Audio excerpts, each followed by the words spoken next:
तो चलिए दोस्तों स्टार्ट करते हैं आज की वीडियो। दोस्तों आज की वीडियो में बात करेंगे यूपीआईएस काउंसलिंग 2022 से रिलेटेड। जो मैंने पिछली वाली वीडियो अपलोड करी थी उसमें आप लोगों में से ही बहुत सारों के जो है कमेंट मुझे देखने को मिले थे।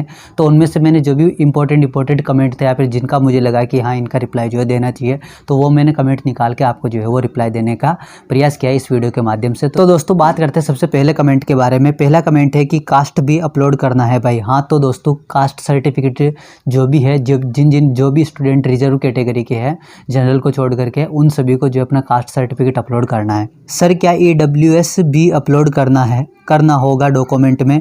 और जैसे नोटिस के हिसाब से चॉइस फिलिंग 15 से है, तो क्या रजिस्ट्रेशन करके रुक जाना है और सिक्योरिटी अमाउंट 15 को ही देना है?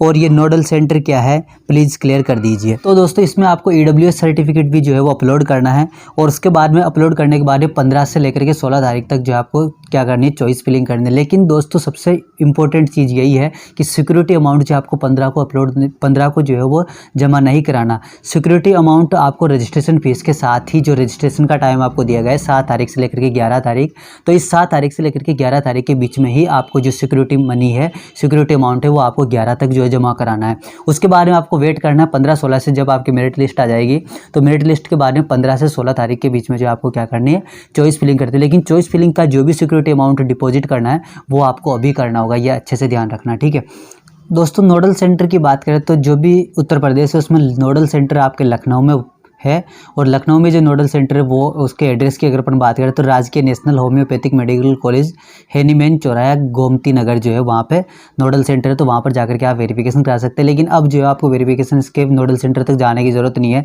जब भी आपको अलॉटमेंट होगा तो अलॉटमेंट के बाद में जब भी आपको कॉलेज अलॉट होगा वहाँ पर जाकर के आप जो है फिजिकली प्रेजेंट होकर के अपना डॉक्यूमेंट का वेरिफिकेशन जो है वहाँ पर करवा सकते हैं। तो इसके बारे में जो है दोस्तों ये इन्फॉर्मेशन थी। अगला कमेंट है दोस्तों कि बाई कास्ट सर्टिफिकेट 1 अप्रैल 2022 के पहले का है, क्या करें, रजिस्ट्रेशन करें या नहीं, या राउंड सेकंड में करें, क्योंकि ई डिस्ट्रिक्ट में साइट भी बंद है 5 दिन से, क्या करें बताओ प्लीज़।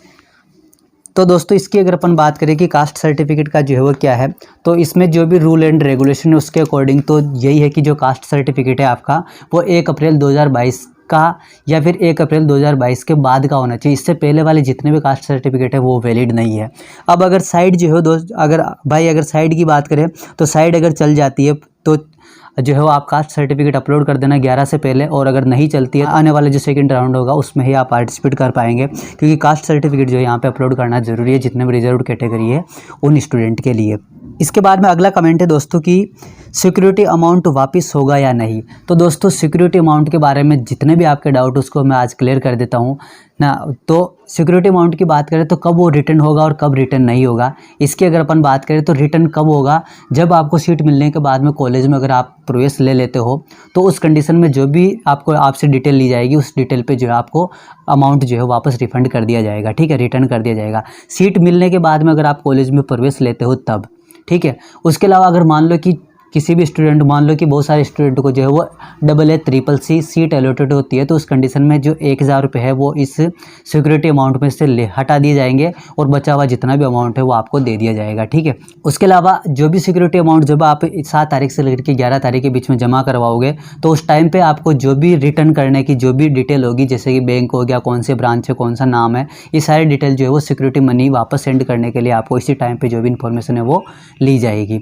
अब कब जो है वो सिक्योरिटी अमाउंट रिटर्न नहीं होगा, तो अच्छे से सुनना, अच्छे से ध्यान रखना इस चीज़ का कि कोई भी राउंड में अगर आपको सीट अलॉटमेंट हो गया और सीट अलॉटमेंट होने के बाद में अगर आपने कॉलेज को ज्वाइन नहीं किया, क्या बोल रहा हूँ कि कोई भी राउंड हो, चाहे फर्स्ट राउंड हो, सेकंड राउंड हो, मॉप अप राउंड हो, स्टे वैकेंसी राउंड हो, कोई सा भी राउंड हो, अगर आपको कॉलेज जो है अलॉटमेंट हो गई और कॉलेज अलॉटमेंट होने के बाद अगर आप उस कॉलेज में रिपोर्टिंग नहीं करते हैं, उस कॉलेज को ज्वाइन नहीं करते हैं, तो आपका जो भी सिक्योरिटी अमाउंट हो जब्त कर लिया जाएगा, मतलब रख लिया जाएगा, फिर आपको वो वापस मिलने वाला नहीं है।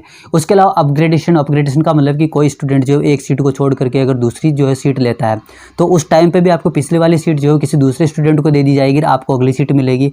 अगर आप अपग्रेडेशन कराते हो तो उस टाइम पे भी अगर आप कॉलेज नहीं लेते हो, जो आपको अब कॉलेज मिली है, पिछले वाले को आपने छोड़ दिया, अब जो नई मिली है उसको अगर आप नहीं लेते हो तो भी आपको जो है वो सिक्योरिटी अमाउंट जो है वापस नहीं होगा। तो सिक्योरिटी अमाउंट आपको कब कब नहीं होगा, जब आपको पूरी कंडीशन ये है कि कोई से भी राउंड में कॉलेज मिले और अगर आप उसको छोड़ देते हो तो आपको नहीं मिलेगा। अपग्रेड अगर आपने करवाया, अपग्रेड के बाद में जो कॉलेज आपको मिला वो भी अगर आपने नहीं लिया तो भी आपको जो है सिक्योरिटी अमाउंट वापस रिटर्न नहीं होगा। आई होप सिक्योरिटी अमाउंट से रिलेटेड जितने भी आपके डाउट थे वो क्लियर हो गए होंगे।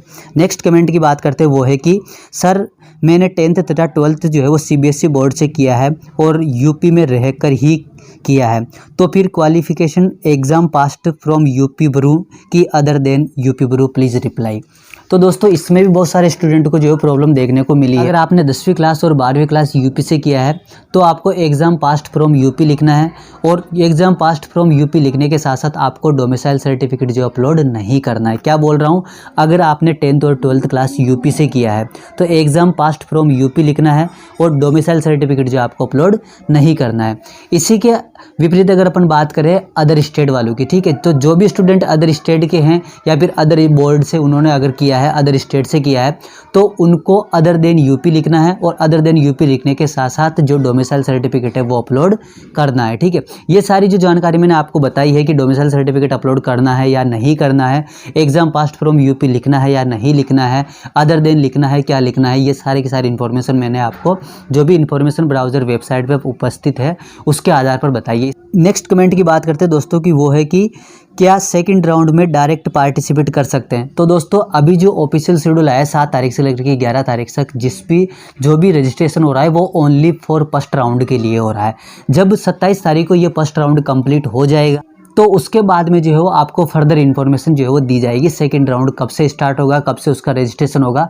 तो जो भी स्टूडेंट फर्स्ट राउंड में पार्टिसिपेट नहीं कर रहे हैं वो चाहे तो अभी कर भी सकते हैं और नहीं भी कर सकते 11 तारीख से पहले, है ना, उनकी इच्छा है, उनकी मर्जी। लेकिन आगे चल करके जो सेकेंड राउंड होगा उसमें भी आपको जो है दोबारा से रजिस्ट्रेशन करने का और फ्रेश जो है रजिस्ट्रेशन करने का, फ्रेश जो है उसमें पार्टिसिपेट करने का मौका मिलेगा। तो सेकेंड राउंड का जो भी शेड्यूल है, जो भी काउंसलिंग, वो सारी अलग होगी। पहले 27 तारीख तक जो फर्स्ट राउंड का है वो कंप्लीट होगा, उसके बाद में जो सेकंड राउंड है उसके लिए इन्फॉर्मेशन साइट पे आएगी। ठीक है, तो जो भी इन्फॉर्मेशन आएगी उसके बारे में आपको जल्दी से जल्दी बता दूंगा। तो आप चाहो तो हमारे चैनल को सब्सक्राइब कर सकते हो और बेल आइकन को प्रेस कर सकते हैं ताकि आने वाली जो भी हर एक वीडियो उसकी इन्फॉर्मेशन आप तक जल्दी से जल्दी पहुंच जाए। आज की वीडियो के लास्ट कमेंट की बात करते हैं दोस्तों, वो है कि सर अगर फर्स्ट राउंड में कॉलेज नहीं मिले तो सेकंड राउंड में रजिस्ट्रेशन फीस से सिक्योरिटी मनी देना होगा क्या। सिक्योरिटी अमाउंट का ये कन्फर्म है कि अगर आपको अलॉटमेंट नहीं होता है, फर्स्ट राउंड में अगर आपको कॉलेज अलॉटमेंट नहीं होता है तो आप सेकेंड राउंड में जो है वो वापस से उसी सिक्योरिटी अमाउंट की हेल्प से काउंसलिंग करवाने के लिए एलिजिबल हो। ठीक है, अगर आप फर्स्ट राउंड में जो है रजिस्ट्रेशन कराते हो तो आप सेकंड राउंड में भी एलिजिबल हो। अगर आप फर्स्ट राउंड में ना रजिस्ट्रेशन करवाते हो, ना सिक्योरिटी अमाउंट जो डिपॉजिट कराते हो, सीधे आप सेकंड राउंड में आते हो तो आप सेकंड राउंड में जो है वो दोबारा रजिस्ट्रेशन होगा, सारी सिक्योरिटी मनी जो है दोबारा होगी। ठीक है, तो दोस्तों ये थी आज की हमारी वीडियो जिसके अंतर्गत हमने आप सभी लोगों के कमेंट का जो रिप्लाई देने की कोशिश करी। आई होप आप सभी को आज की वीडियो जो है वो आज के जितने भी डाउट थे वो क्लियर हो गए होंगे। Thank you so much guys.